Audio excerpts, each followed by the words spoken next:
Good morning, ladies and gentlemen. I stand on the existing protocols. My name is Shopper Williams. I'm a law professor at Stellenbosch University, South Africa, but I'm Nigerian through and through. A bit about what we're doing today. I hope this is going to work. We have a project, the African Procurement Law Unit, which is part of Stellenbosch University, where I work. I've been there for 8 years. Before I moved to Stellenbosch, I was a lecturer at University of Lagos. I studied at University of Lagos. I did law school in Buhari. My parents live in Abuja, so I am from Lagos, but I consider myself a citizen of FCT, if you can say that.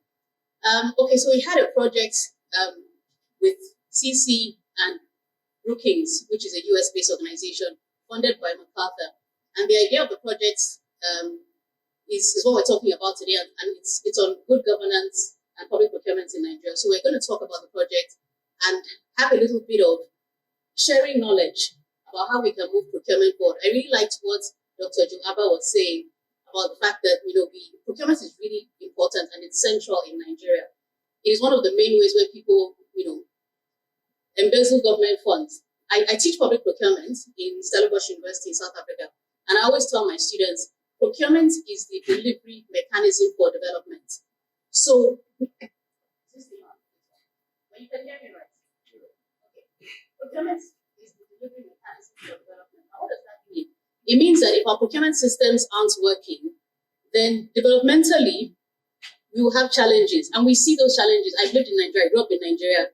Those challenges are with us every single day. And many of them can be traced to our procurement systems. So I'll talk a bit about the project, talk a bit about the parts that my university handled in the project and what the next steps are. So it started in 2022. I had a meeting with the head of Brookings Africa Growth Initiative. And we were talking about procurement in Nigeria. He had read a book I'd written. And we had this conversation. I'm like, what can we do, as Nigerians to try and take this conversation forward? Because it's important. And we came up with this idea to have a project that will just look at some aspects of procurement in Nigeria and think about what we can do, examine some aspects, and talk about it and try and see if we can implement some of the ideas that we had. So we took our project plan to MacArthur Foundation, and they agreed to fund the project. So as I said, I work in Stellenbosch University. I run a unit within the university called the African Procurement Law Unit. The unit was created in 2011, and basically what we do is that we try to disseminate information on public procurement in Africa.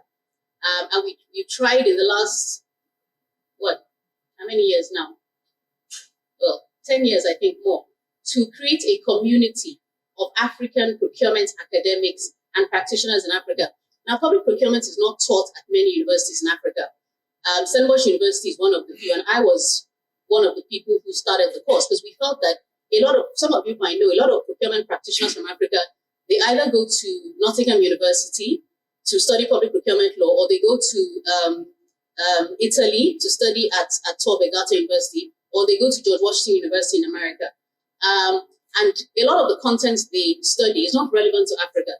And I know this because I taught at the University of Nottingham, and I was part of the people that started that course. So I know that those courses are geared towards those markets. So apart from the fact that the content isn't relevant, the other thing is that, of course, the money is not beans, right? And now that our Naira is doing what it's doing, it's even more, for me, I feel like it's a waste of public money to spend money studying at those universities. So what we did at Stellenbosch is that we created a hybrid course, which means it's mostly online, and we teach a master's and a public procurement diploma on public procurement relation and policy.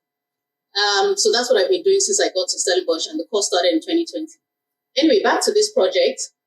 There were 4 things we wanted to look at with the project, and Dr. Abba has already talked about that. We wanted to talk about behavioral insights. So this is an aspect of psychology that really thinks about how people actually make decisions, right? The problem is that law and economics have thought about corruption from a very rational basis. So they always talk about the fact that if people have an opportunity and they see money, they are going to take it. That people do a cost-benefit analysis before they lose government money. That has always been the thinking, but that's not true because that's not the way people make decisions. even the decision you make as to whether you're going to have bread or akabu takes a lot more thinking than what lawyers and economics tell us that we do when we're thinking about corruption. And what it has meant is that we have designed anti-corruption interventions in a way that makes it sound like everybody fits into this mold. Is there money? Do I have the opportunity? I will take it. But that's not how we make decisions.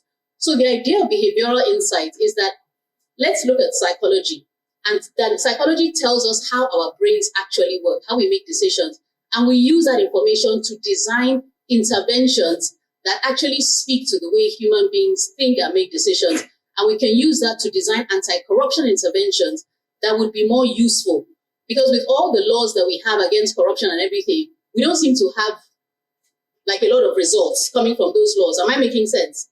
So the idea is that can we think about how we actually think as human beings and make our interventions, follow that route. So those are one of the things we wanted to look at. Then we talked about gender issue. Now, gender is important for many reasons. Women are, half of the capacity of every country, own about 40% of small businesses, but are not integrated into public sector procurement at the scale at which they participate in the economy. So it's like looking at that and how can we address that? The other thing we wanted to look at in the project is looking at data in procurement in Africa and in Nigeria. What can we do to increase data transparency, to make procurement more efficient? Dr. Abba mentioned some of that. And then the other thing we wanted to look at was the capacity skills gap in Nigeria, which is an issue. So in terms of the project, the African Procurement Law Unit dealt with the issues pertaining to gender and behavioral insights, and CC dealt with the aspects of open data and the skills gap. And my colleague from CC, Dr. Adeniro, will talk about that in a minute. So I'll quickly talk about the aspects of the project that I was responsible for. So the gender aspect. So when we talk about public procurement, Dr. Abba has told us, it's basically that system that we use to buy goods, construction services in order for the public sector to fulfill its mandate to the citizens. So what is key there is that procurement is not for the public sector. Procurement is for the benefit of the people. So if the people are not getting the benefit, then we have to go back and say, why are we not getting this benefit? So one of the aspects of procurement is this issue of gender. It's like, why are women-owned businesses not accessing procurement contracts at the same rate as men-owned businesses? So the data will tell us that in most countries, women receive between 1% and 6% of government contracts. And those figures are dire because, as I've said, women make up 51% of the population. Women own about 40% of especially small businesses. So why are they not participating? And so we were trying to say that why are these figures, why is there such a disparity in these figures? And the idea of gender-responsive procurement is two things. It's about making sure that women-owned businesses can obtain government contracts. But more importantly for me, it's about designing public services in a way that takes into account the gender of the users. I'll give a very simple explanation or idea that all of you will understand. Sometimes as a woman, you go into a public bathroom, maybe not public, okay, you go into a bathroom and there are no hooks for your bag in the bathroom, yes or no? And what do you have to do? What do you do with your bag? But that's nasty, right? Or you have to hold it or hook it on your neck and you try to use the bathroom. So that bathroom was not designed with you as a user in mind. Or you go to a bathroom, you have a young baby you need to change. There are no changing facilities. What do you do? What do? You squat and you put the baby on your lap and you have to change the nappy. So that bathroom was not designed with you in mind as a user. And there are so many facilities like that are not designed in a way that caters for who is actually using them. So when we design public bathrooms or we design access to buildings that don't have a ramp or a wheelchair, they're not designed for certain categories of people. So we're thinking about procurement, that can procurement actually work for people? In South Africa where I live, because of obviously apartheid and all that, the government has to put public toilets in a lot of the townships because they were developed the houses were developed without indoor plumbing, without indoor toilets. But a lot of those external toilets, they don't have locks on the doors. They don't have light in them. What does that mean? It means that in some communities, women are raped trying to go to the toilet at night, right? They are attacked, they are robbed, their phone taken off them because they're using their phone torchlight So you think about that, those services are not designed with the users in mind. So gender responsive procurement is two things: women getting access to contracts and public services being designed in a way that women can benefit from them. So in terms of this project, we were looking at women trying to get access to public contracts. So as I said, women get about 5% of public contracts, but women own about 40% of SMEs. And gender responsive procurement is important for many reasons. Of course, we know from research, and I don't think I need to tell the women or people in this room that the more educated a woman is, it means the more educated her children will be. So education is tied directly to a mother, not actually to the father. Children's poverty, children's health outcomes, children's education depends on the mother's level of economic empowerment and not actually the father's. And of course, gender-based violence is directly tied to the economic advancement of women. Women get trapped in relationships where they don't have their own financial independence. We've also found that in many countries, especially after COVID, the ability of communities and countries to respond to disasters depends on the economic empowerment of women. So social resilience is boosted when women are more financially capable. So the basic thing is that our societies will not do well as long as women are not doing well. So whether we like it or not, we find that countries that don't prioritize the advancements, the economic advancement of women, those countries actually are not as competitive, are not as economically viable, and don't have and have much worse outcomes than countries that actually boost women's participation in the economy. So coming to Nigeria, we have a lot of challenges. We have a high gender gap, gender pay gap in terms of the difference between what men and women earn. We have a high gender wealth gap. Of course, men are wealthier overall than women are. We have gender disparities in formal employment. So if you look at any organization, you'll find that there are a lot of women at the lower level and at the middle, but at the top, you don't see as much, as many women managers and bosses. Of course, women bear a disproportionate amount of unpaid domestic labor. So, child-rearing tasks, household tasks usually fall on women. What does that mean? That means that women cannot participate in formal employment to the same extent that men do. And it means that women cannot scale up businesses to the same extent that men do. There was research done in some African countries where they said, on average, men do about 30 minutes of household tasks, while women do 300 to 500 minutes of household tasks. So it means that if you're a woman and you have a business, then you have time poverty, right? You don't have as much time to focus on it, so you cannot scale to the same extent as if you were a man. So we've had, in Nigeria and many other African countries, we know that this is important. We know that the economic advancement of women is important. We have a gender policy that was written in 2021, and it contains a target to promote women's access to procurement, but doesn't say how. And many federal and states don't have legal provisions for increasing the award of contracts to women-owned businesses, except for Ekiti State, which I'll talk about in a minute.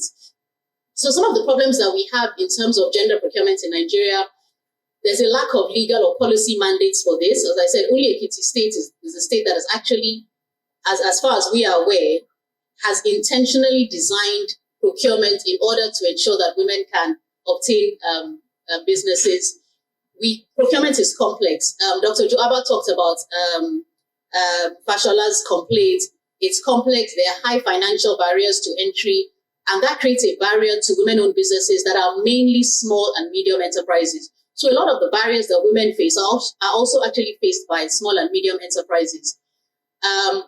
Now, in some cases, not all, but there's a barrier by technology that technology creates to women who don't have access to it. We have what we call in procurement an informational asymmetry, which means that there's unequal access to information about procurement. And that itself, if people don't have access to the opportunities, or the opportunities are not disseminated in a place or in a medium where people can see, then of course people don't know what's going on and they can't participate. I've talked about the fact that women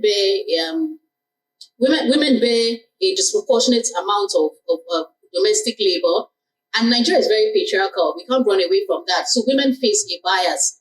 And I know that if I ask any women in this room, you would have your stories, right? Or where people have discriminated against you systematically just because of your gender, not because of anything that you actually did.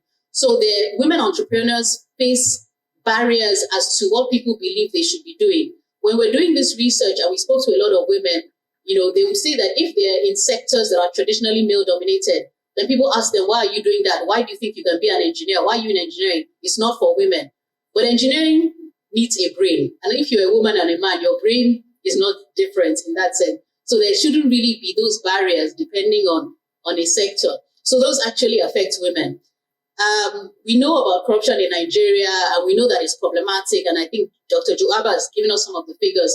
And that figure of 60% that was in Nigeria's report done by the World Bank in 2000, when you hear it like that, it doesn't sound, it's kind of abstract.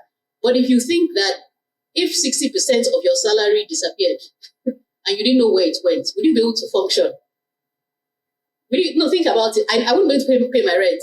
I wouldn't be able to buy food if 60% of my income disappeared. It would be very difficult to live. So you think about that happening on a national scale. And then some of our challenges make sense when you think about that. Because if 60% of our GDP, which is about $472 billion, disappeared, so if $250+ billion could not be accounted for, then it makes sense why Nigeria is struggling. It makes sense why our roads, our hospitals, our schools are all facing constraints. So that's an aspect, and that's a barrier to women and businesses participating. We talk about new entrants and all that.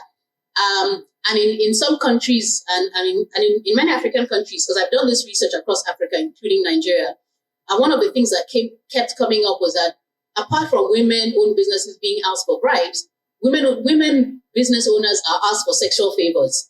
So people say, okay, if you want this contract, then meet me in Transcorp Hilton or something. And a lot of women businesses, some would comply, but some don't. So apart from corruption, then sexual corruption is another barrier to women accessing procurement, which is unfortunate to say the least. We talk about a gender risk appetite, and that links to corruption in a way that we found that women are less likely to take risks than men are. So a woman is not because women are not less corrupt, but they're less likely to engage in corruption because they don't want to take a risk that I do this and then it still doesn't work out in my favor. And of course, you cannot enforce a corrupt transaction in any way. There's a lack of data on women's participation in procurement. And of course, that means that we don't even know how many women actually participate. So we can't even design interventions to address this. When we interviewed our regulators and our colleagues from Ekiti State, they were able to tell us that about 5% of their bidders are women-owned businesses, but we don't know what proportion of this 5% actually obtain public contracts. So some of the things that we are working on in terms of how to fix this is addressing the legal and the policy barriers. We do need to do what Ekiti has said, and I think Ekiti has set a 30% set aside for women-owned businesses, that women-owned businesses should have access to a proportion of contracts. We need to think about our procurement system, and I know that there's work going on to review the Public Procurement Act right now, but many countries in Africa have actually limited the complexity and the barriers that women face in accessing procurement, apart from reserving 30% of contracts for them. Ekiti State has addressed some of the technological constraints by creating hubs where women-owned businesses and SMEs can approach to be able to navigate the procurement system. In terms of the information asymmetry, we need to think about that and try to ensure that if we're disseminating procurement information, it should be in a medium that that people read. So people are not buying newspapers the way they were. A lot of people get their information online now. We need to ensure that our procurement does the same. Dealing with bias against women is not the job of an organization. It's the job that it's for all of us. So we need to think about the way we speak to women, we speak about women, we train our children to think about themselves and think about women, whether they're boys or girls. Ekiti State has done a really good job by they've ensured that women are included in the procurement process, in procurement evaluation, in tender evaluation committees. And women need to be included in the specifications process as well, so that when we're designing public services, we design them in a way that they think that, that women users, can benefit from them. Of course, corruption is something that we need to address, and we'll talk about that in a bit.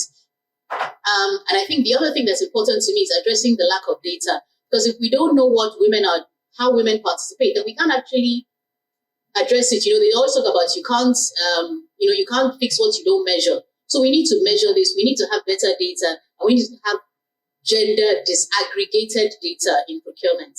So that was some of the work that we did in terms of the gender area. I'll quickly talk about the behavioral insights. I find this part really fascinating because it's something that is kind of new. And Dr. Abba mentioned it already. So when we talk about behavioral science, we're talking about how human beings actually act in different situations, right? And so behavioral science provides insight into the way we make decisions, and this insight can be used to design public policy tools that positively influence our behavior. And we can also design anti-corruption measures that are more aligned to the way we as human beings think and act. And one of the ways in which we do that is through what we call nudges. And so a nudge is basically a change in the way options are framed that ensures that you pick the right option. So I'll give an example. I think we have it in some Nigerian banks, but sometimes when you go to a bank at the teller, we have this little dashboard that has 3 smiley faces, right? Red, green, and yellow. What does it mean? Can anyone tell me? You've seen it before. What does it mean? Tell me.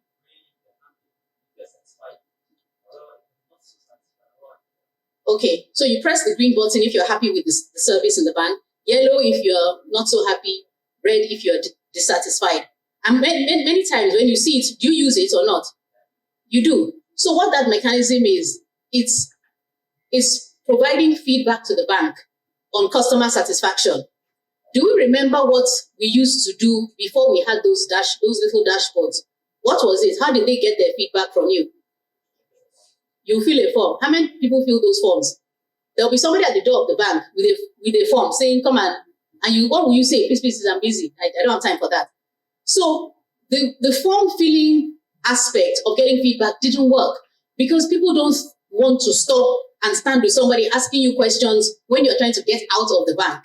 And then they realize that actually human beings need a path of least resistance in order to provide this information. So this dashboard gives them the same information so they can see the dashboard at the end of the day. 50% of our customers are happy, right? And then they can now take steps to fix whatever it is people are unhappy with. Because so they thought about how do human beings act in a bank? When you're in a bank, you're not thinking, I want to spend longer here.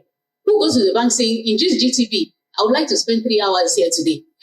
Nobody. You want to go in and go out. The shorter the transaction, the happier you are, right? So those dashboards are designed with that in mind, with the way we actually function. So can we switch that off, please? So what that dashboard is, we call it a nudge. It nudges you to do what the bank wants. The bank wants to get feedback. And it's used in different contexts. So remember during COVID-19, we were getting text messages, right? What were those text messages saying? Wash your hands, wear your mask. In South Africa, they'll tell you, in your area, 20,000 people have tested positive for COVID. It means you will not leave the house. So you might hear it on the news. When someone sends you a text message saying, in your town, you'll be like, I don't want to leave my house because in the town, there are 20,000 people who have this disease. So that text message is a nudge. It nudges your behavior. So it's not that they're sending you a policeman to your house to say, stay indoors, right? But they're sending you a little message that it doesn't cost anything. It's low cost, but it makes sure that you act in a certain way, which the government wants you to act in.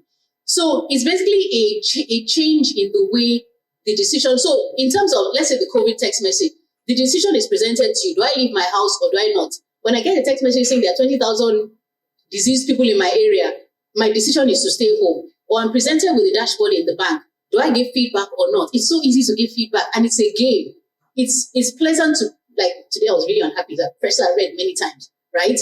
So the decision is presented in a way that I can take the decision that the architect of that, the person who wants that information can actually make me do what I want them to do. In the UK some years ago, they found that if you were going to, if you joined the government or even the private sector and you had to take steps to enroll in the pension plan, right? So you'd have to go to the office, give them your details, tell them that you want them to be taking pension from your salary. And what it meant is that many people were not doing that, because people would join a job and say, okay, I'll go on Monday. Monday comes, you forgot it. The next month, okay, this week I must definitely go and enroll in my pension.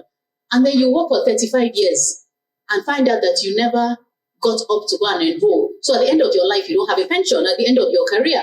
So what they now did, they changed the way the decision is presented. It became automatic enrollment. So you have to then go to the office and opt out. And of course, what happened? People didn't opt out because the same thing, I don't want to be paying this much in pension. Okay, I'll go on Monday. And 35 years ends, your career ends, you have a pension. So they changed the way the decision was presented by making it automatic enrollment and an opt-out clause other than, opt-in, and so it just changed the way. So the government made you do what they wanted you to do by changing the way the decision was presented. So it's not a mandate. It's not a case of if you don't enroll in your pension, you won't get your bonus or anything like that. It's not. It's just that they changed the way the decision is presented to you. And so what we found is that in many countries, they've used this idea of nudges to change so many ways about the way, to change so many things in terms of public, but also in the private sector. So for instance, some of you may have, I don't know if anyone is using something like where you sign up for something and the first month is free, okay? And so you sign up. But when you want to cancel it, what do you have to do? You have to take steps. Otherwise, they now start charging you. So it is you sign up is free, but to opt out, you have to do something. So many times you forget to opt out. And then I sign up for Amazon Prime whenever it's free. I always write a note in my diary to cancel it on the day that it's no longer free. Although they've cut me some days where I forget. And then it means I'm now paying for Amazon Prime when I don't actually need it. So again, because companies know that if they catch you for the first 3 months, you will sign up and you will forget to sign out. So again, it's a nudge. They present the choice to you in a way that you like, okay, this is fine. I'm going to remember to cancel it, but you don't remember. So the goal of nudge is to make it, in terms of anti-corruption, to make it easier for us to actually act on our ethical motivations. It preserves your freedom of choice because you can still decide to take a decision or not to. Like if you talk about the feedback, you can decide to press the green on, you can decide not to do it at all. But many times the way it's presented to you makes you want to do what the bank or what the government wants you to do. So I'll give an example of how it's been used, this idea of nudges. So in 2018, some researchers decided to test this idea of nudges in South Africa. So in a particular town in KZN, KwaZulu-Natal province, one of their states, they put posters all around the town saying that in this particular town, bribery, fewer and fewer people, bribery is going down, and fewer people are giving bribes or something like that. And they wanted to see whether this actually changed people's perception of corruption and also people's behavior in relation to corruption. And what they found was really interesting because they found that actually they tested it after a few months and they found that people actually had a better perception about corruption in their town. Just by seeing those posters all around the town saying corruption is going down in this town, fewer people are giving bribes in this town, people actually started acting like that. So that information actually motivated people to be different and to believe different about their town. And that can actually be scaled. Dr. Joaba talked about the perception that people have about corruption in Nigeria, and it's about, a lot of it's about the way we speak. It doesn't mean the corruption is not there. It doesn't mean it's not a terrible problem, but we magnify it by our words, right? And it almost becomes like a self-fulfilling, prophecy. So South Africa did this experiment, and they actually found that in terms of this town, there was a difference in the way people behaved and acted and believed about corruption in their town. Again, Rwanda has tested it and is still using it. So in 2016, the Rwandan, their revenue authority, that's like their FIRS, right? They sent 9,000 companies, corporate taxpayers, text messages about filing their taxes. And they sent them different messages. So some of the messages were that if you don't pay your taxes, we're going to come and investigate you and you have to pay a fine. Some of the messages were like, look, the taxation you pay goes into providing roads and hospitals and blah, blah, blah. And then they said some other messages which are like, you have to pay your tax. The deadline is 30th of June or whatever and all that. And so what they did is that they sent different messages to different taxpayers. And then there was a control group who didn't receive any message at all. So those ones were just business as usual. And it was really interesting. They then looked at the tax that was filed, the tax return, or the tax that was paid by the different groups of people compared to their historical payments, right? And they found that the people who had gotten messages saying that, look, this is the deadline for paying your tax, or this is what the government uses your tax money for, actually paid a lot more tax that year. On average, each of those businesses paid about 2 million Rwandan francs more than they had paid the year before. And the tax, and that was compared to the group of taxpayers that didn't receive any message at all. So overall, the Rwandan Revenue Authority, very loud, it's okay. Overall, the Rwandan Revenue Authority obtained $6 million in additional revenue just because of those text messages. And the whole text message system cost them only $4,000 to implement. So you can imagine that in 1 year, they got $6 million more than they had gotten the previous years just because they tested this idea. And so what we found from looking at how other African countries, and we looked at some other countries outside of Africa, but I was interested in Africa because of similarity and all that, is that nudges can work, but designing them takes a lot of thought. So in Rwanda and in South Africa, they constantly refined the messages. They tested it and tested it. They had behavioral scientists working with them. And you have to evaluate what is working and what is not working. And of course, like in Rwanda now, the Revenue Authority does that now as part of their work, because they have to remind people anyway, but they're reminding them now in a way that actually brings the outcome that they want. So what we're thinking about in terms of the work with CC and Brookings is to expand this work to other African countries. Right now, in the work I'm doing, I'm supporting a group of East African countries to design gender-responsive procurement modalities. I did that already for South Africa. I supported UN Women in South Africa to change the procurement bill that is going through Parliament so that women are now giving access to procurement countries. And of course, we're open to ensuring that we can have the same thing done in Nigeria as well. So thank you so much.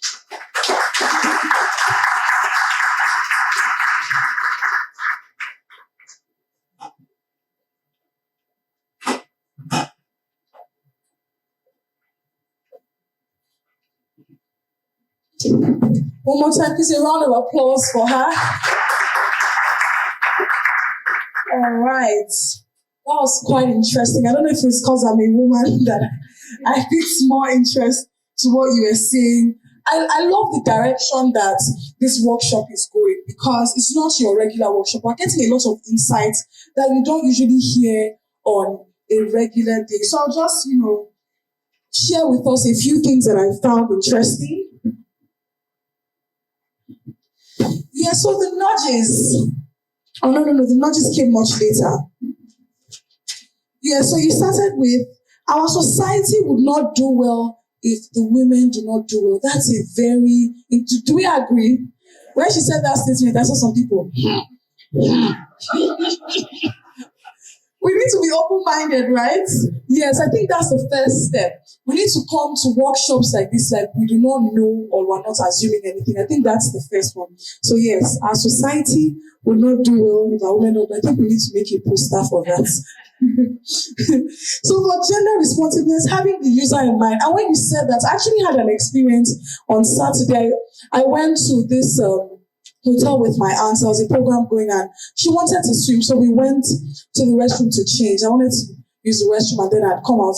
But when I went there, I struggled because first of all, the door, the handle was bad, the lock was bad, and I was holding a bag with me. So I had to put one leg on the door. My hand was holding my bag, and my phone, guess where my phone was? On my head. Just to get the right position to sit. So, what you're saying is quite relatable, and I'm very sure if we share our stories, you'd hear funny things. So you have to have the user in mind to give a deeper perspective, and I think that's very important. I also see that as a gray area. So you don't just make certain things. You have this person in mind to get the best possible outcome. Getting access to contracts as well is very important. I love that even as we're stating the issues, we're also stating some states that are doing well, both home and abroad. You mentioned Ekiti State, which is very important. I schooled in Afe Babalola, so when you mentioned Ekiti, I was happy for a bit. Addressing lack of data. This is becoming a recurring issue. Like I said, we had an event with the MBS, and there was also something mentioned, not just data, gender-specific data, and the nudges. Thank God you mentioned nudges, because when those banks used to do that, fill this form and tell us on a scale of 1 to 5, even if you were satisfied, the fact that they're disturbing you, you'll be dissatisfied. So I like that we're changing the perspective. Nudges are very important, using South Africa and Rwanda. I think it will be quite interesting to see how those experiments in those countries, how that would work in Nigeria. Well, that's why we're here for this workshop. We're making steps to move in the right direction. Please, one more time, a round of applause. You can tell she's a teacher through and through. All right, so we're going to be moving right now to the panel session. Right, so we're going to have our panelists, but I'm going to be taking a back seat. But before then, we missed on our opening remarks by Professor Laundry. He wasn't able to join us initially. He had joined us, but for some reason, I'm guessing it's the network, he was locked out.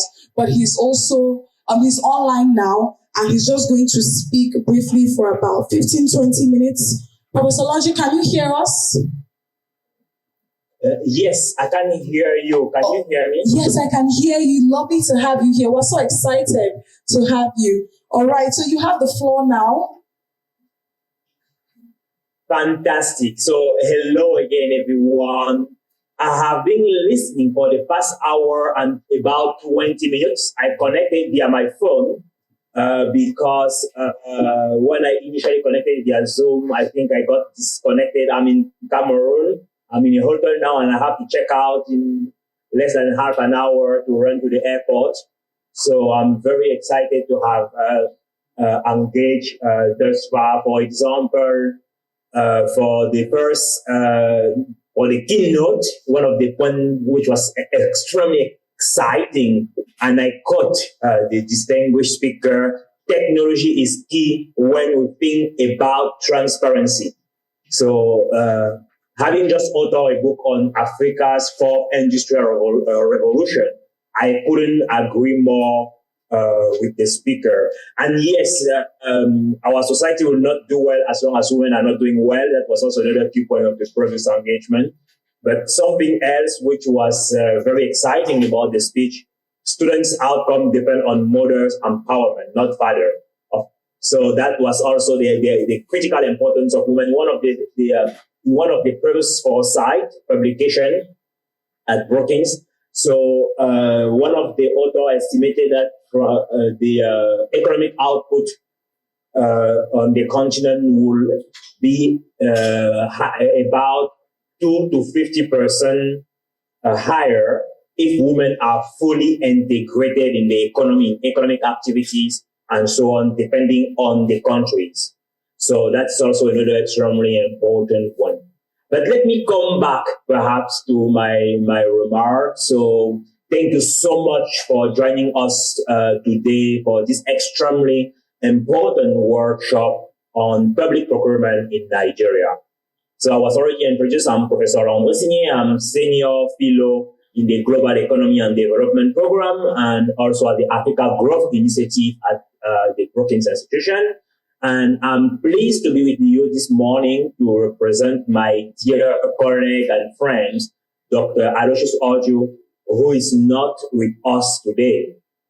First, we are delighted to have partnered with Professor Sof Williams of Stellenbosch University and Dr. Adreniran Adedeji of the Center for the Study of the Economies of Africa to conduct this crucial research on promoting transparency but also mitigating corruption. I hear a very nice story from the keynote speaker as well. So to conduct this research in Nigeria's public procurement processes. And special thanks to the CSEA team for hosting us today. And of course, to Madam the Chair, this morning, I heard when she called me first, but I was on the phone, not on the screen. So second, we are particularly grateful as well to the Culture Foundation Abuja for the financial support towards this important work. So extremely important support. Thank you so much. We look forward to continuing close collaboration with the foundation as we go forward. And third, I would like to share a little bit more about AGI and at Brookings, which I'm delighted to say recently celebrated its 15th anniversary. And of course, when we know that the Brookings Institution itself has 108 years, so it is clear that we still have quite a long way to go. But AGI's primary goal is to inform policy to better development outcome in Africa. So we accomplish this through many strategies. We conduct rigorous, high quality, independent research and engage with policymakers testifying before the Congress, whether the House of Representatives, the Senate, the U.S. International Trade Commission, serving and engaging with various leaders, whether head of state, head of government, but also civil society leader and academia. We also do this through impactful convening to raise African voices. AGI is probably the first African think tank in DC to have had uninterruptedly an African as the head of the think tank. And finally, we are working very closely with our 27 partners across Africa. So I'm particularly pleased that both CSEA and Student Watch are among our finest partners. We are so proud of this collaboration. We learn a lot from you, and our impact is also increased through our collaboration. So our research focuses on about 5 key thematic areas: development, financing, climate change, digital economy, entrepreneurship, trade, and regional economic integration. And these 5 pillars are also underscored by cross-cutting themes such as governance, gender, and youth. I'm excited about the subject of our workshop today for several reasons. Of course, the incredible insight that we are receiving, as the Madam Chair said, those are really unique. And also, procurement is at the epicenter of not one, but 2 of our key focus areas, especially development financing and governance. And in relation to development financing, we know that more equitable and transparent procurements determines whether donor funds or revenue from how donor funds or revenue from domestic resources could be used for the intended purpose. And procurement is also key to good governance and the fight against corruption. And I think as someone whose research interest is also inclusive of digital economy, of the 4th industrial revolution, I'm very much appreciative of the potential that technology and behavioral insight, like the one just shared, to address the challenges encountered by both government and citizen to ensure transparent and accountable procurement. I'm confident that the new and innovative solutions presented in today's workshop will go a very long way in not just reforming procurement practice in Nigeria, but also resonate across Africa. So on behalf of our AGI teams and partners, I wish you all an incredibly successful workshop and look forward to the outcome of your deliberation. Again, I apologize. I cannot be with you the entire day because exactly those positions are what keep me awake at night, but also what drive me to continue to work tirelessly to ensure that we have a more inclusive, prosperous future. Thank you so much again, and back to you, Madam Chair. Thank you so much, sir. Thank you. I'm so happy we got to hear from you. I think we felt a little sad when we couldn't see you online, but thank you for welcoming us again and reminding us why we're here. All right, so we're going to move into the panel session. Like I mentioned earlier, I'm going to be taking a back seat while I allow our panel chair, who is going to moderate this panel session. But please, if you can lend me your ears for a minute or two while I introduce our panel chair. He's an economist with extensive expertise in research, policy advisory, and program implementation in development economics, women's economic empowerment, and the integration of gender perspectives into public policy.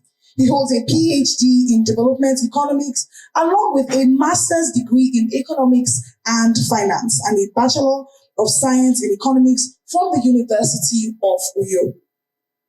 With a career focused on macroeconomic policy, trade dynamics, and economic development, he has demonstrated expertise in research, policy formulation, and program implementation. His professional journey includes role in academia, research institutes, and international organizations.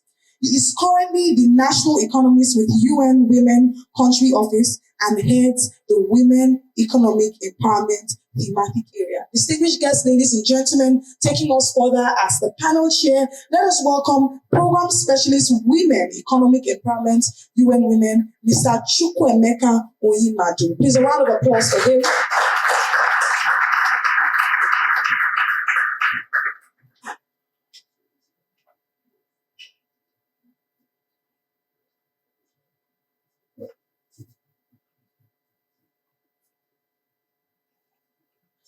Thank you very much for that very interesting introduction. I don't know where you got some of this information from.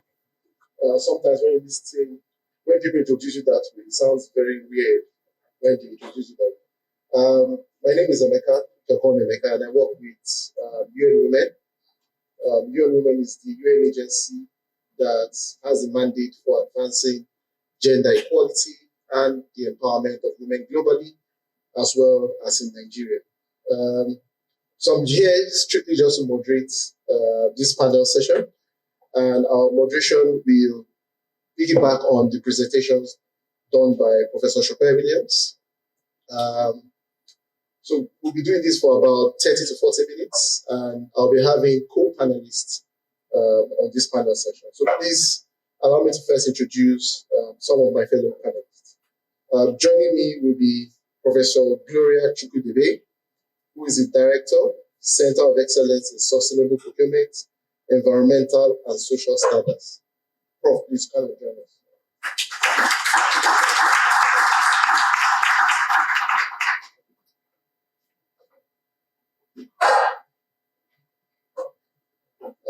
Also joining us is Mrs. Kikilomo Ajibare, who is from the Ekiti State Bureau of Public Procurement. Please kindly join us. A round of applause for her.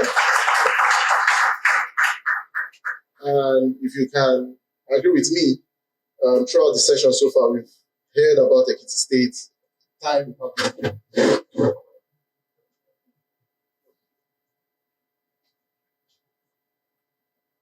Also joining us to the panel, someone that I know very well, Mr. Mohamed Kasim, who is a governance advisor and also for fellow taxes.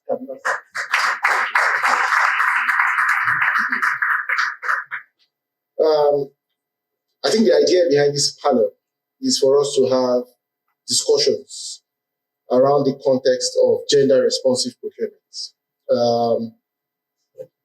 I work with, as I said earlier on, women's economic empowerment, and we have a big program on gender-responsive procurement. In fact, it's one of our flagship programs that we're implementing in Lagos and Kaduna states.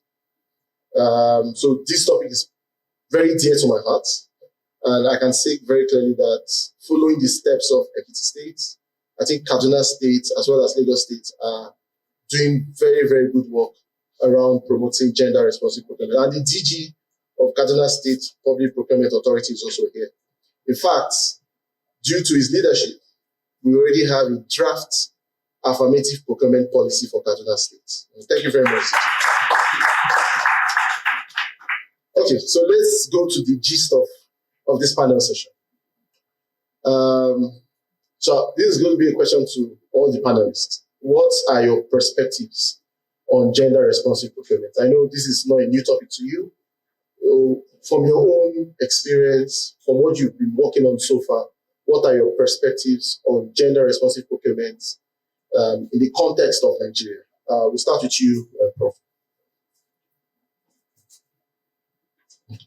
Thank you, and good morning, distinguished ladies and gentlemen.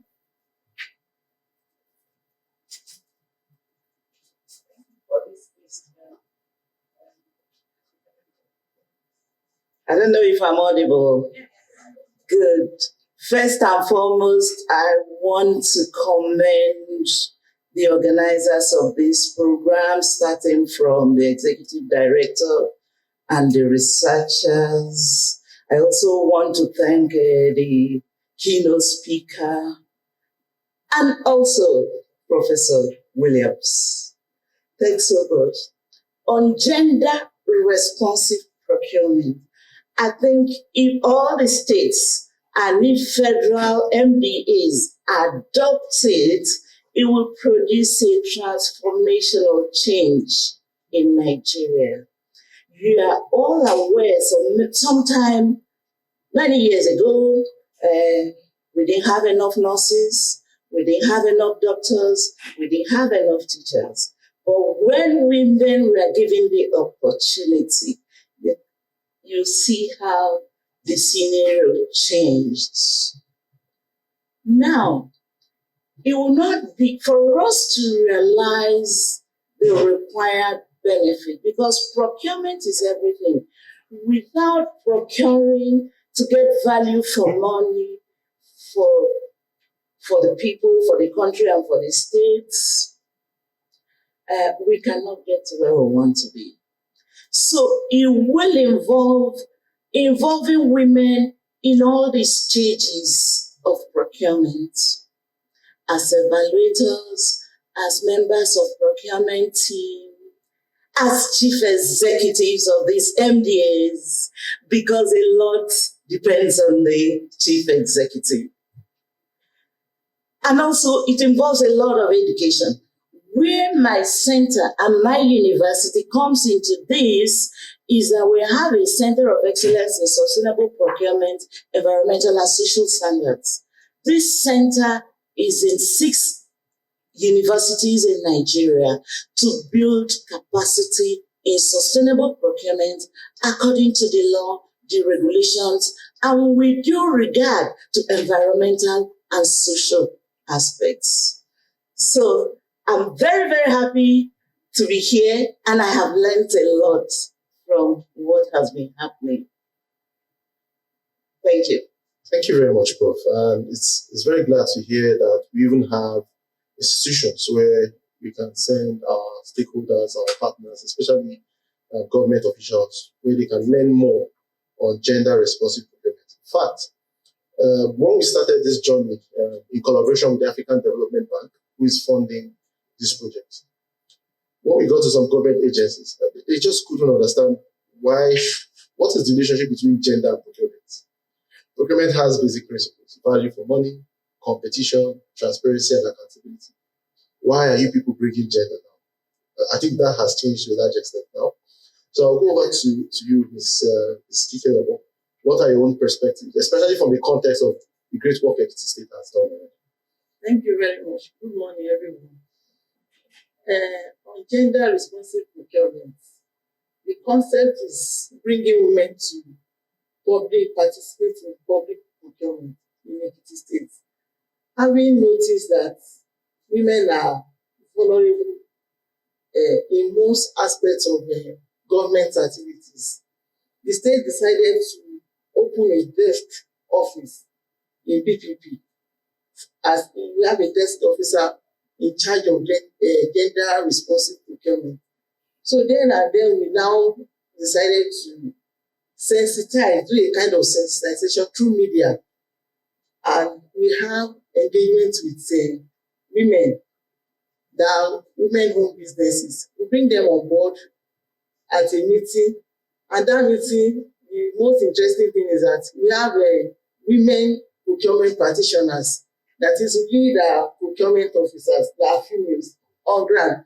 So bringing those women in, seeing us as procurement officers, that women, they were elated because they have a lot of questions agitating their minds, that how will they benefit in this procurement business that they are doing. You know, our environmental factors believes that this is a men's work, so that women will only participate in businesses like small scale businesses. So we now open them to opportunities of large contracts in the states, that you can do it.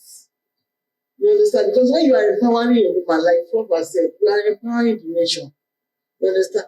So we open them to opportunities, we open them to a kind of innovations about how they will go about their registrations, because those are part of the challenges they were having, how to register.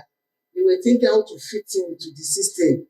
So we enlighten them that these are the registration requirements, having that the state has put in place the policy that are gender friendly. You understand?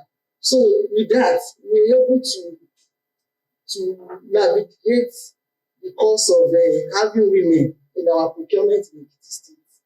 And the most interesting thing is after COVID, when we were like, the challenges of COVID and some other things, we have 0 women participating in large contracts. You understand?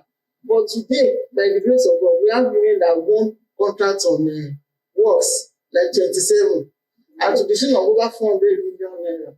So it's very interesting having them. So women, we are building their capacity, and more women are coming up. Thank you. Thank you very much. I think that is fantastic news. So, Mr. Kasim, over to you. Yes, thank you so very much. First, I would like to take from Professor Williams' perspective around the behavioral insight. Contrary to a lot of other perspectives that women are intentionally bad for procurement, I think evidence has shown that they're not actually intentionally bad for procurement. What I mean by intentional, where like there's a regulation that says this, but something about procurement is majorly on the very key tenets. It has to be very effective, it has to be transparent, it has other key tenets, value for money. And now that we're bringing gender into that new concept, so it then creates that gap that we're actually trying to fill. So it then actually been marginalized, to say intentionally. But of course, as you've earlier highlighted in your very key report, we have some challenges, which most of them are not peculiar to procurement alone. They are majorly socioeconomic challenges which have existed for quite a long time and are also affecting other sectors of the whole conversation. So we've seen that come into play. And of course, for women, there's concern around the risk appetite. The risk appetite is very, very important. We've seen a lot of people, yes, they really want to try, but then at times they want to take off that very key. That's also very important. And for women generally, for example, from the context of Kaduna, which we've worked with majorly, we've seen an increased understanding among all stakeholders, including the government, private sector, and even the women themselves, that there is economic why of why women should engage in public procurement. Because that's, for me, the most important thing at first. For people to even feel, why women? Now we've answered that yes, they can, and there is actually a reason for them to do that. And now we're also now trying to push through conversation around affirmative action in the short term and then capacity building in the long term. Because something about it is you can't continue to do affirmative action, or else it's going to create a new procurement risk. Because conversation around inclusivity and especially around women and other things, it also now open up the procurement to be more prone to ineffectiveness, more prone to corruption and other things, because you're now creating another channel for that very critical. So we're working on affirmative action in the short term, and we're working on strengthening capacity and also improve regulation, legal procedures in the long term. And as you correctly mentioned, we already have a draft of that very key policy, which gave a quota of 35% to that. But it's very important to acknowledge that even though we don't have the policy, recent analysis that we commissioned, and also thanks to the UN Women, which we checked in the procurement data that have already been published from 2016 to 2022, we already have 15% of contracts awarded to women without even the policy. We already have that. So we'll see how forward we went to that very key gap. So actually studying more is also a learning process for everyone. I hope to continue to that very key process. Thank you very much. This is a round of applause. And you touched on something that's very, very important. The fact that even understanding the economic and social rationale for having more women participate in both the private sector and public procurement is very important. Madam Philomo, let me ask, and I think it's very important that we share from the experience you have from Ekiti State. What were the specific practices, procurement practices, that were changed in Ekiti State that encouraged more women to participate? Thank you. One of the practices is this e-procurement portal. You understand? We have our e-procurement portals where everything, all our bids in this bidding process in the state are done online. You understand? That reduces undue interference. You understand? For women, you can go to the portal at your convenience. You bid online. No influence from anybody. You understand? So, and there is e-award, e-bidding, e-evaluation that everybody will be watching. You understand? Then another thing is that we bring in non-governmental organizations, NGOs. We brought them into the system to serve as independent monitors. So, in the attending of our procurement, when we want to open bid, you will see they will be present as observers. You understand? Then we open up our channels. We have those CPS portals where all the contract with the states, the moment it's awarded, is published. So the NGOs can go there, they monitor through that channel. We go to the project sites, they monitor the women-owned businesses and even the general contract. And if they have issues, they come to BPP.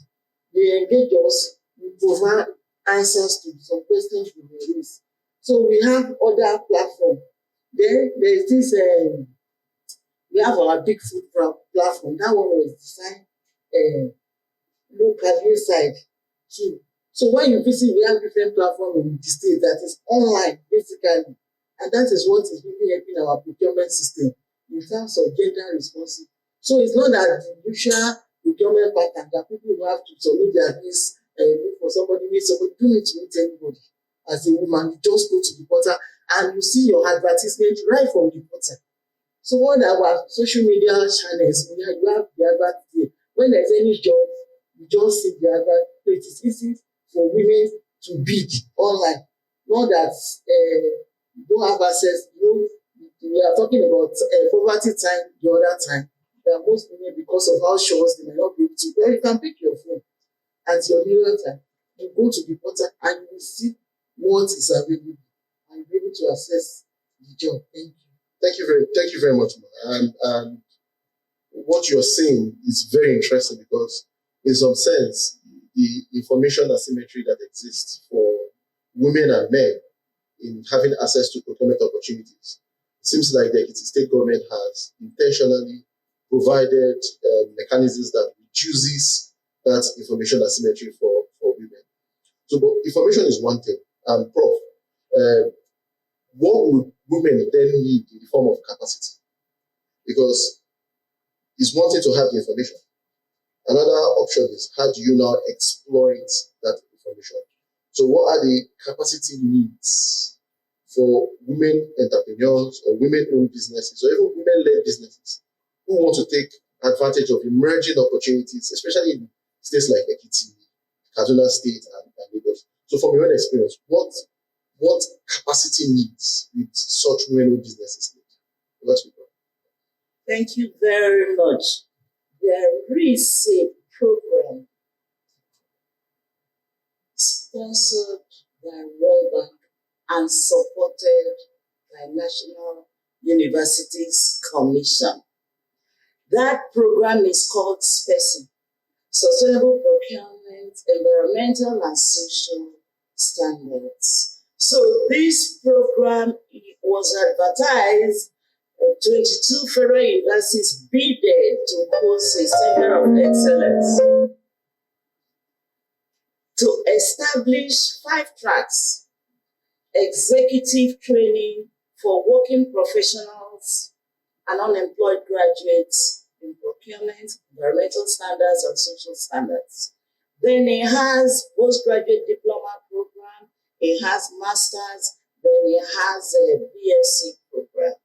So women in Nigeria now have opportunities to train in these areas so that they will have the required knowledge to be able to participate in procurement.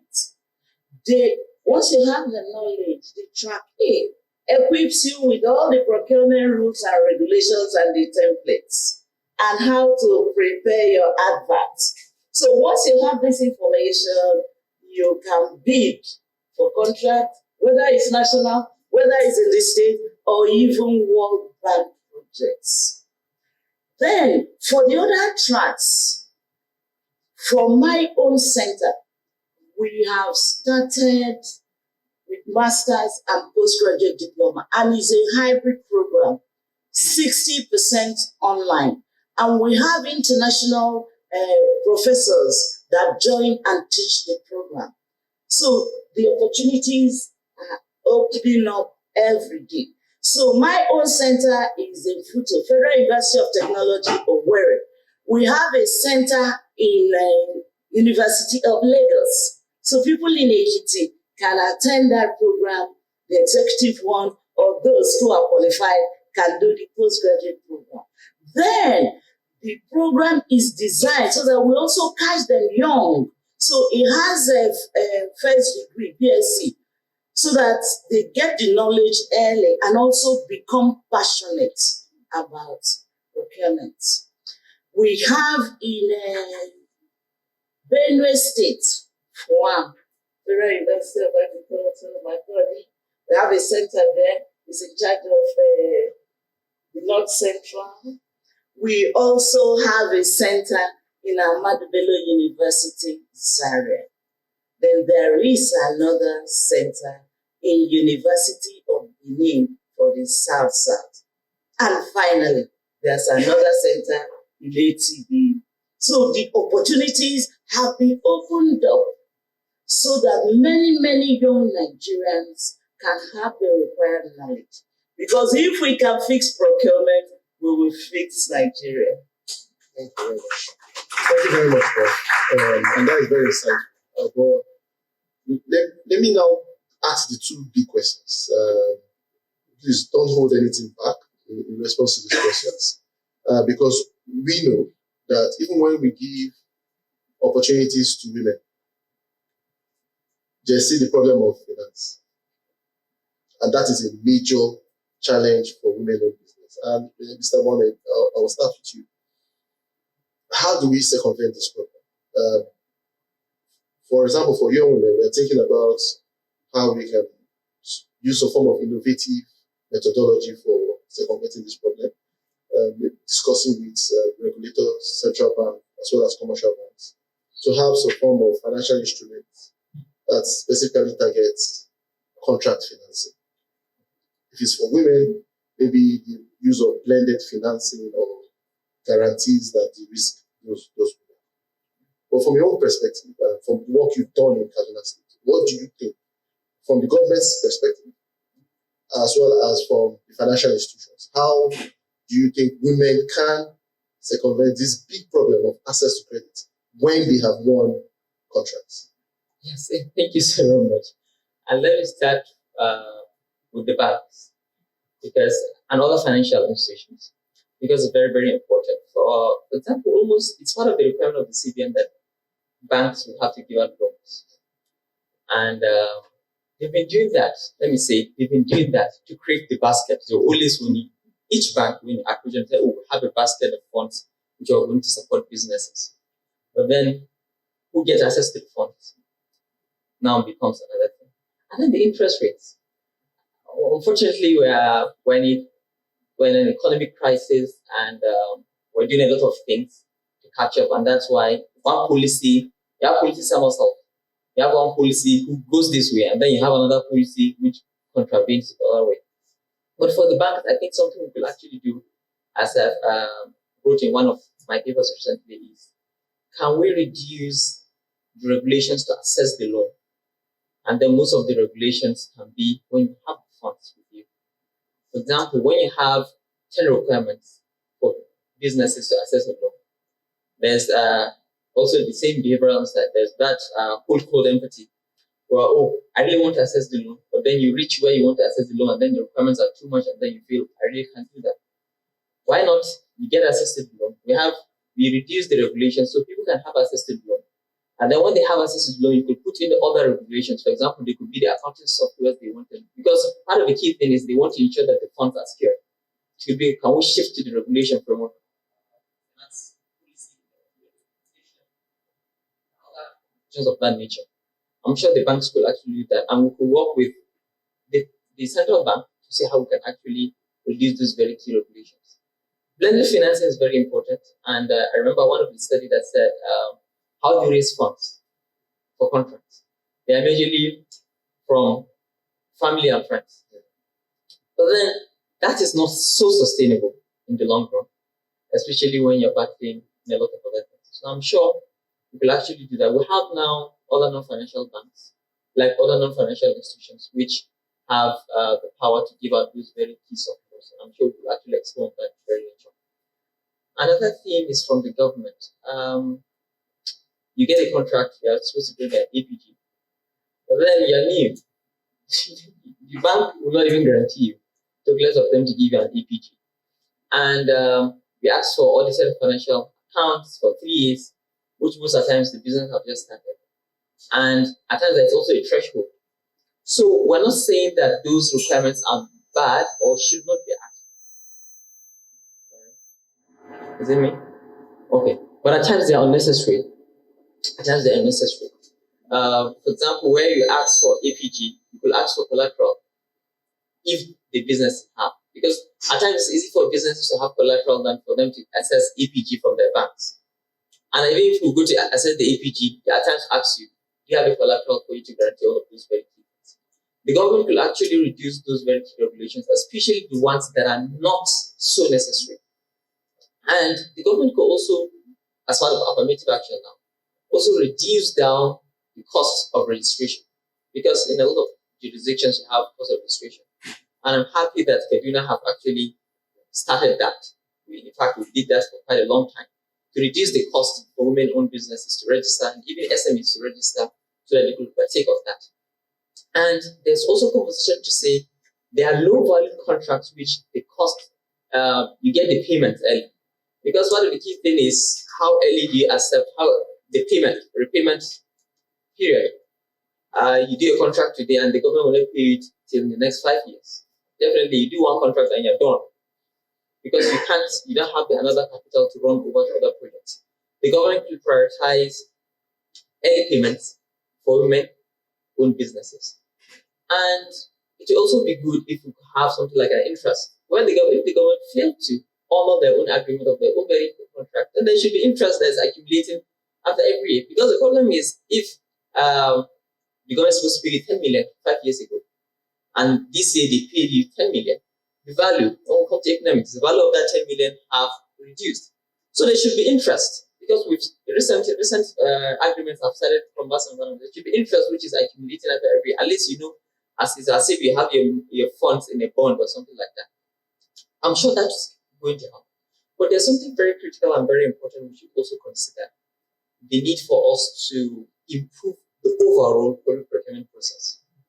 Because we're actually having this conversation around inclusiveness because maybe the system have not worked the way it's supposed to work. For example, conversation around late payment. It does not only entail women, it entails the whole people who are acting on that very key. So I'm sure the government will actually do that and improve more. But there's also a very key role other partners apart from the private sector, and even the private sector now will actually do, and that's what we've been trying to do in the past 4 years or so, helping women businesses to keep, helping women businesses to standardize the operational procedure in their very key companies, because it improved their own credit rating when they don't have records of their businesses, when they don't have audited accounts, when they don't have those basic information. It's very hard for banks to guarantee them. It's very hard for even the regulators to accept them as contractors. So that's also a role which other non-governmental organizations and other private development partners, even the international organizations, could actually support in that very key action. I'm happy that we have the public procurement models here at the very key universities. I'm sure that will help to open up that. Thank you very much, Ms. Kikunobo. From your own experience. Thank you very much. In Ekiti State, if you want to undergo any procurement, the first thing is you obtain an expedition clearance from Ministry of Finance. That expedition clearance is going to tell you that fund is going to be available for the project. Before any procurement officer or BBP can issue a certificate of no objection or payment, you must first confirm there is availability of funds from Ministry of Finance, just to help contracts and basically gender women-owned businesses. But once fund is available, because we understand, we identify that part of the challenges is funding for women. So we now decided that we move from 30% mobilization, sometimes we give 50% mobilization. Yes. But it's just that we have to seek approval for that from Mr. Government. But in most of the approval we are seeking, we always got it from him to mobilize them 50%, because banks are not ready to part with their money. Even the men that are doing contracts, like I said, the issue of APP is a serious issue, because even when they release the fund to the banks, when it's time to the contracts we are having, when it's time for them to release the money to the contractors, we keep giving one excuse or the other, you understand. So the way is not actually helping. But in our own, it's either APG or insurance bond. You understand? But we give that, and at the same time, through Ministry of Commerce, there is a loan available there for women-owned business in the state. So if you know you are a business owner, you have some other utility requirements to meet, when you are able to do the documentation, you have access to those facilities. So that's the safety norms. So pending return will work on financial provider, service provider to shield ground so that women in business will be able to access. Thank you very much, ma'am. Prof. Thank you very much. I want to commend what Ekiti State government is doing and what Kaduna State government is doing. They are being proactive, not to award a contract when there's no funds for it. I also want to specially commend Kaduna State government. In 2017, I was the director for Public Procurement Research Center in my university. And the government then in Kaduna State used to send their staff to Owerri for training. So I'm not surprised that they are one of the states that are in the forefront of this gender-responsive procurement and also in e-procurement. So the project financing is affecting both men and women. Me, I mentor both men and women for us to get a balanced society. So it requires government intervention. One, being proactive. Don't award this contract if you are not going to pay the contractors. because some contractors have given up, had high blood pressure, and died because of they borrowed money from the bank at a high interest rate and they were not paid. So it requires government intervention. I see adverts of banks that loan money, no interest. I don't know who they are. Is it possible to partner with government if those banks are authentic so that they can give out these loans for project financing? These are conversations that we need to be had. Then most importantly, government should not give out contract where there's no money, because it impacts on the contractors, it impacts on their family, and it leads to failed projects. So thank you very much. Thank you very much, Prof. And thank you, my analyst, for all your interventions. We are about to close the panel session. Let me give 30 seconds, your last comments on gender-responsive procurement, either from the policy perspective or from practices or from even capacity building for women. I'll start with Mr. Kasim. 30 seconds, please. Yes. While we do affirmative procurement for women, we must not lose out on the very key tenets of procurement: the effectiveness, the value for money, the transparency. Or else, we are going to open up a new procurement risk for all what we do. Even if it's women, let it be competitive, it must be effective, and it must have value for money. Or else, we are going to enter another different procurement. Thank you. Thank you very much. Mr. Jibari. Thank you very much. I think on the final note, I want there should be a kind of capacity building for procurement drivers, more capacity building, like the ones you are doing, so that it will make them to have a good legs in practicing their procurement.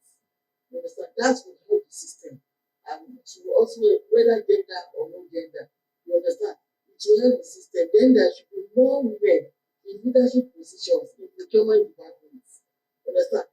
This will assist women coming on board in public procurement. If you are there, you met a female counterpart, it's easier for you to relate with her than a male counterpart, which may sometimes lead to sexual assault or other kinds of assault. Thank you very much, Prof. Thank you very much. I just want to inform us that the executive training on sustainable procurement, environmental and social standards is free for public servants. So you are all free to send your staff, those in bursary, those in procurement, those in environment, and otherwise. So we have this opportunity in 6 centers of excellence, in 6 universities that I mentioned earlier. Thank you very much. Thank you very much. And please, a round of applause for all our panelists. We thank you for listening to us. I think one thing that comes out very clear is that it's important that we continue to drive for affirmative procurement policies at the state level as well as national level. But in doing that, we should also remember that the core principles of procurement should remain. There is a need to strengthen the capacities of procurement officers as well as women-owned businesses so that they can exploit these opportunities. And while we are doing that, we have fantastic training centers where we can get some of these trainings even for free. So thank you very much, and thank you to my co-panelists.